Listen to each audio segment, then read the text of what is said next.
I had mentioned that I've been working on this. What I do that, then load. I still have my they won the game party, but now I have my people for creating testing setups, but Murphys can now be found in twos, and they are very close to getting their level, but they ran out of debuff spells, 2 Murphys short. So we can go out and maybe you can see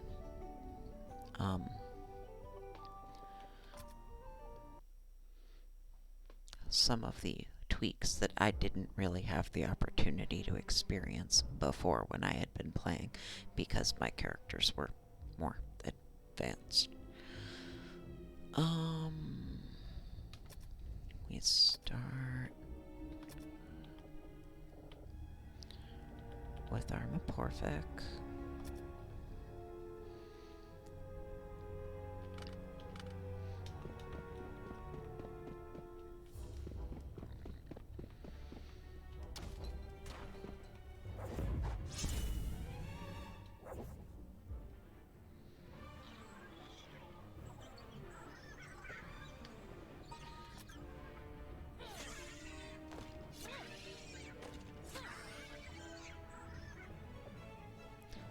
Unlike with Murphy's, I can make good use of surprise rounds here.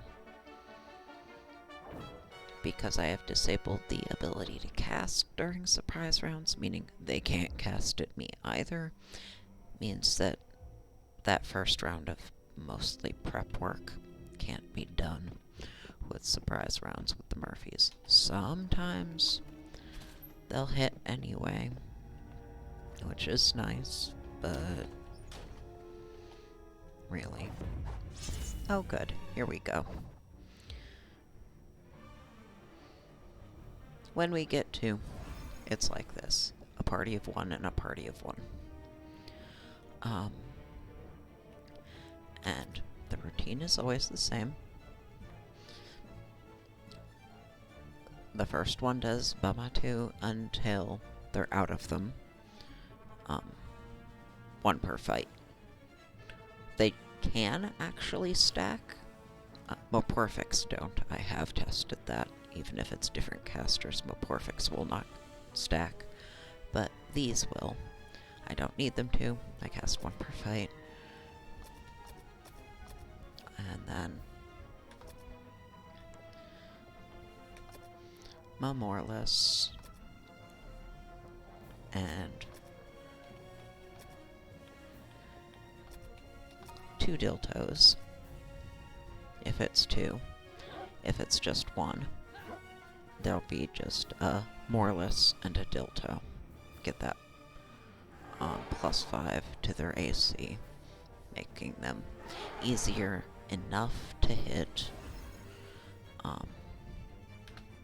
You didn't actually do any damage that first round, so which one of you is in front doesn't matter. Because the Morless and the Morless are not being stacked, I end up actually having more of those than Diltos. So I do end up with just +3s for the last few Murphys before I have to go back and rest. Which is working out okay. They can still get through them. Takes a little longer on average. You know, Murphys have a highly variable number of hit points. So, there's always going to be some random in how long it takes. But, of course, we keep attacking the same one until it's dead, because no, we're not splitting that across 2 regenerating creatures. No.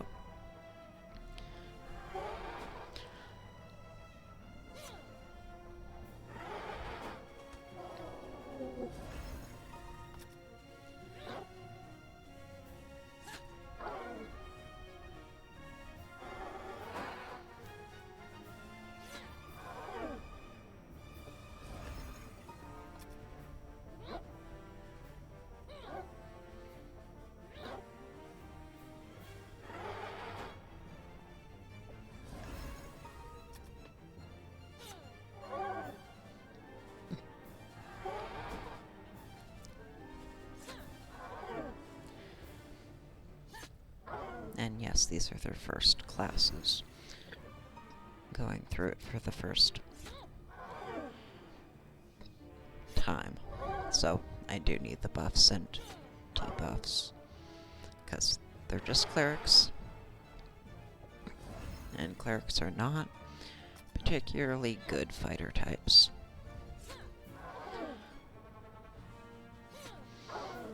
They're better to have in the front row than mages,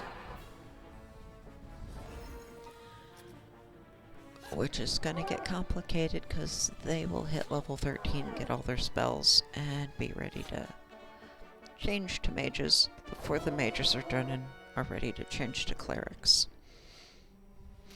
Now, do I have to go back? No. But I'm going to. Because this is not going to be a whole grinding recording. This is just, I'm showing what I can of the differences that are easy to show. Now, when I am doing this, I'm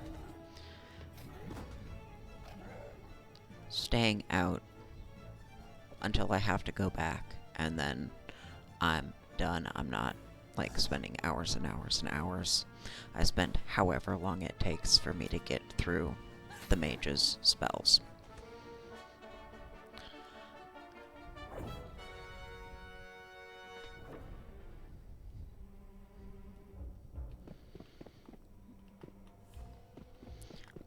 And I'm mostly doing this while I'm doing something else. Like, I'll have a YouTube video on the side, or I'll be watching a stream of something on the side.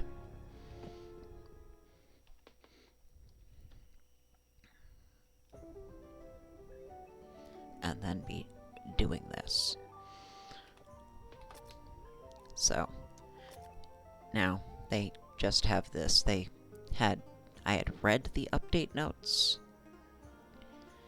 but a refresher, they realized that the way people were using the inn is they stay in the stables, get their magic back, go into the dungeon, the maze, heal, come back, restore their magic again, go back out. So now you just have a do this. Now, these ones didn't use their magic and they're not particularly hurt. And these are independent. So if you don't want to level somebody, you just want to do this for whatever reason, they are independent.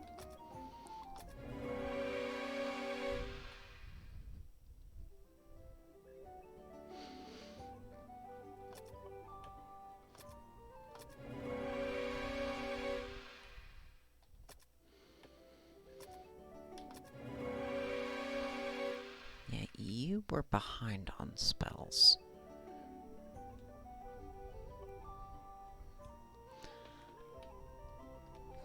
Ahead on stats, though.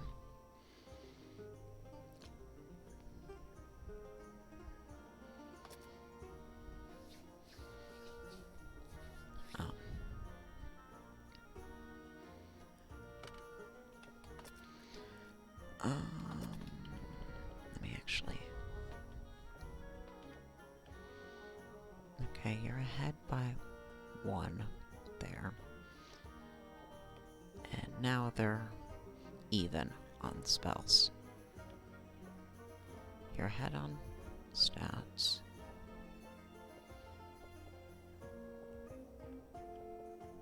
And so are you.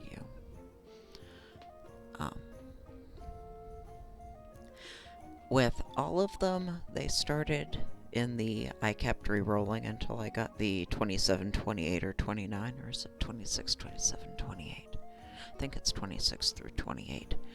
Until they got the... one of those. So...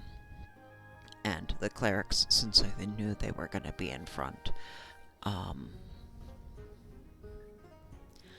I started them out with 18 strengths.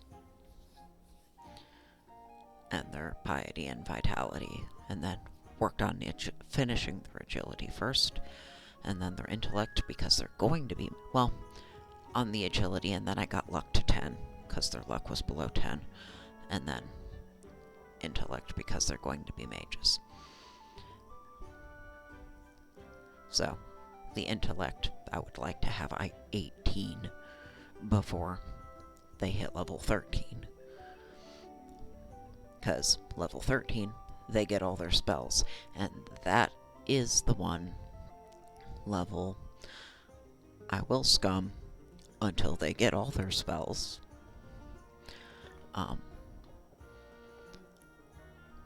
Even you have 2 levels to make and 4 points to get. And you can get between 1 and 3, so you might not get there, but you should be able to. You're gonna swap either way. But yeah. And then these ones, it was agility. And then their piety, because they're gonna be clerics and because they're not gonna end up in the front row, then their strength. Well, agility, luck to 10, piety, strength. I think is the order I did that in. Anyway. Priorities of, just in case luck being really low could make things worse, at least get it to 10. But once all the other stuff is at 18, then luck gets to go there too. But that's how this is going. One of the things I plan on testing. Now, I know, just like I know wizards,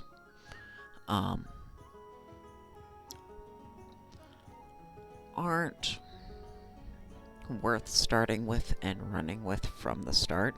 Like, even people who will end up wizards get to be a cleric and then a mage first, because they will learn their spells faster that way, because wizards level so much slower. So, in a similar vein, ninjas level the slowest. They are not a good a fighter as a fighter. They are not a good a thief as a thief. And fighters and thieves are the 2 fastest leveling classes. What I want to do, though, is having the same background, having the same stats, so all other things being equal, and I can control for what they're wearing or not. I want to actually look at them side by side and see what that difference actually is as they progress.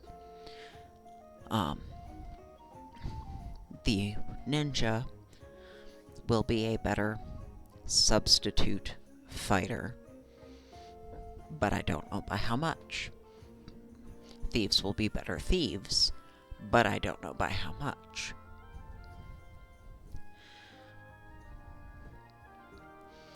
And the quality of life improvements have made it not easy, but easier to get to the position to do the sciencing.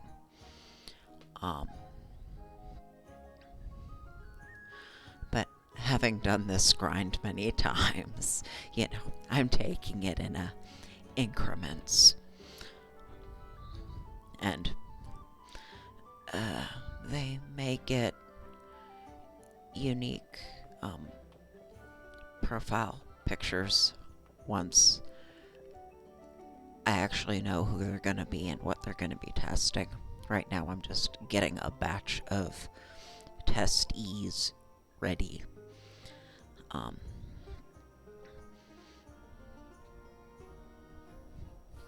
Because the thing I couldn't do when I had a good and neutral party, because I wanted to have samurai and lords, and is with evil, while I can't have a samurai, I can't have a lord, I can have everybody be a cleric and a mage. Because clerics can't be neutral, so the ones that had to be neutral couldn't have the cleric background. And I want everybody to have all the spells. It's very good just in case, even if it takes time and work, but it also means my stats are all maxed out by the time I'm starting to do the actual thing I'm trying to do. And, removing as many variables as possible when I'm trying to compare things side by side is a good thing. So this is how that goes, or has been going. But since they added this and the ability to do this, this means I don't have to do the actually make a copy of the save files in the location they're saved on the hard drive, copy them to a separate location, and then overwrite them if the level was bad. I can just come out to this, having saved, make a copy of it, go back into the regular save, and if the level... Okay, they made level 13 and they did get all their spells. Good. We're gonna back out, which will save. We're gonna back it up to the copy file, and then we can go back in and make the next one. And if we don't, we just load from this one. They did make that part also easier, because I don't have to leave the game to do it anymore. I kept that save there, even though it isn't worth it, because the one I won the game with, and then I copied it to a new one for, I have those characters there. I have all their money. I had the stuff I had sold that I could buy and put on people, or stored that I could put on people. So having all of that there made it easier to work with than a fresh file from nothing. So it just keeps the name. But yeah.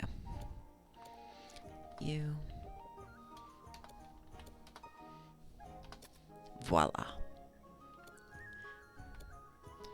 Now that's backed up without me having to do anything obtuse or laborious, which is very nice to be able to do. Thank you for that particular quality of life improvement. So yeah, doing this sometimes, still slowly and intermittently poking away at Sims 4 nonsense. Haven't played Stardew, mostly because I got to a point where I thought, as soon as I have this thought, it's a trap. It's a trap. It happens so many times. Usually in Elder Scrolls games, but other games too. Oh, Well, using this knowledge and these resources and the updates to these mods that I have now, I see how I would want to do things differently. It's a trap. It means I go into the game that I have going, and I go, I'm working towards doing all this labor that I could have just avoided in the first place. As soon as my brain hits that point, it's like a wall. I might as well just start over because my brain has noped out of its, the current iteration. And like I said, with things like Elder Scrolls games, where, especially with Morrowind and Oblivion, because how you leveled mattered, and how many of them you got was limited. There was even more of that there than Skyrim has been started a bunch of times because I'm testing new and different mods, and you have to. Sometimes you need to start with a clean save for some of that, so the restarts for Skyrim have been for slightly different reasons, but still, it still happened. It still happened a lot, and that's the space my brain worked its way into with Stardew.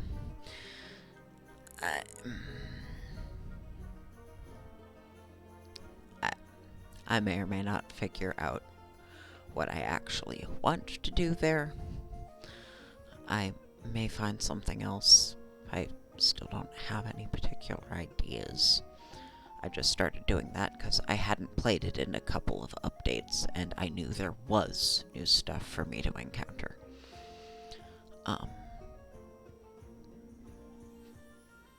So, yeah.